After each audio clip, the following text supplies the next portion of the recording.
Pemerintah terus berkomitmen mendorong investasi di bidang energi. Baru-baru ini Menteri BUMN Erick Thohir melakukan kunjungan ke Uni Emirat Arab dan membahas beberapa kerjasama, diantaranya adalah kerjasama antara PT PLN dan Pertamina dengan perusahaan BUMN energi asal Uni Emirat Arab. Selengkapnya kami ulas pagi ini dalam PLN dan Pertamina merapat ke Arab berikut ini.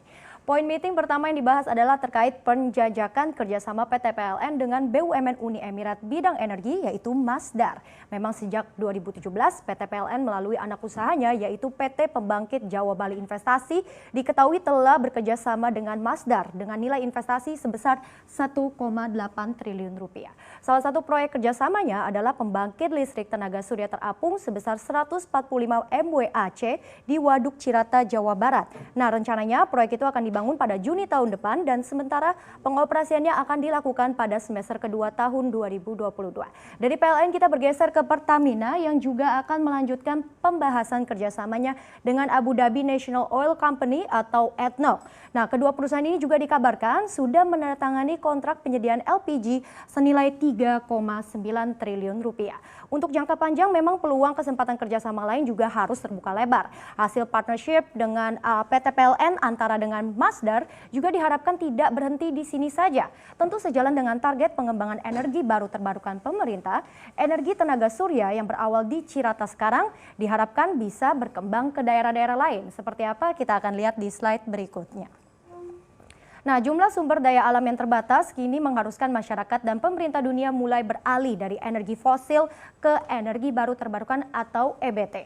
Dalam 5 tahun ke depan, pemerintah menargetkan bauran EBT harus mampu menyentuh level 23%. Hingga Mei 2020, realisasi bauran EBT dibandingkan dengan yang non-EBT sudah tercapai 14,2%. Dan terkait potensi kapasitas pembangkit listrik EBT, Indonesia ini memiliki potensi yang sangat besar. Potensi kapasitasnya bisa mencapai 417,8 gigawatt. Namun, jika kita lihat dari besarnya potensi kapasitas ini masih perlu ditingkatkan lagi. Mengapa? Karena hingga semester pertama tahun ini baru hanya terpasang 10,4 gigawatt pembangkit listrik EBT atau sekitar 2,4% dari jumlah potensi kapasitas. Nah, mengapa pengembangan EBT ini harus semakin agresif? Sejalan dengan tren permintaan energi global, puncak konsumsi energi fosil ini diprediksi terjadi pada tahun 2030. Sehingga setelahnya kontribusi sektor EBT dinilai akan meningkat pesat. Lantas terkait hal ini apa saja kontribusi perusahaan BUMN di bidangnya? Akan kita lihat di slide berikutnya. Sebagai kontribusi, Pertamina juga membantu pemerintah dalam mencapai target bauran EBT nasional pada tahun 2025. Pertamina mengalokasikan belanja modal sebesar 17,6 miliar rupiah hingga tahun 2026 untuk pengembangan EBT.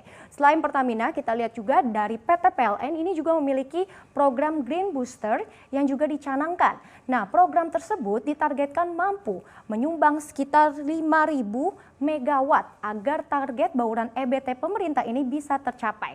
Seperti yang kami sampaikan, tantangan progres EBT selama ini adalah pengembangan kapasitas pembangkitnya. Lantas apa yang menjadi faktornya? Kita akan lihat di slide yang terakhir. Nah, dalam kurun waktu 3 hingga 4 tahun terakhir, pengembangan bauran EBT hanya tumbuh rata-rata 500 megawatt per tahun. Hingga Juni 2020, kapasitas pembangkit EBT di Indonesia hanya mencapai 7.964 megawatt. Sehingga jika kita lihat mengacu pada jumlah rata-rata 500 megawatt per tahun tadi, artinya pada tahun 2025 ini kira-kira hanya mampu tumbuh di angka 2.500 megawatt saja. Nah, jumlah ini tentu masih jauh dari target bauran EBT. Kenapa? Karena kapasitas EBT yang dibutuhkan untuk target 23% adalah 20.000 megawatt. Nah, pada tahun ini pemerintah melalui Kementerian ESDM ingin mendongkrak kapasitas pembangkit EBT dari semula awalnya maksimalnya hanya di 686 megawatt menjadi 10.843 megawatt. Target investasi ini disebut sebesar 2 miliar dolar. Meski demikian, target investasi dinilai sulit. Mengapa? Karena ada faktor soal regulasi Perpres terkait harga EBT yang tidak kunjung diterbitkan. Nah, sebenarnya jika kita lihat memang ini sudah ada Permen ESDM nomor 4 tahun 2020 sebagai perubahan kedua terkait dengan permen sebelumnya di sini, yaitu pemanfaatan sumber energi terbarukan untuk penyediaan tenaga listrik. Tetapi terkait perubahan harga jual pembangkit EBT-nya ini tetap tidak disebutkan. Nah, kepastian regulasi menjadi kunci ketertarikan minat investor. Mungkin bisa saja jika dalam waktu dekat pemerintah mampu segera memperjelas masalah regulasi ini, tidak menutup kemungkinan lebih banyak investasi di sektor EBT sehingga kapasitas pembangkitnya berhasil dimaksimalkan dan target EBT nasional tahun 2025 dapat tertuntaskan.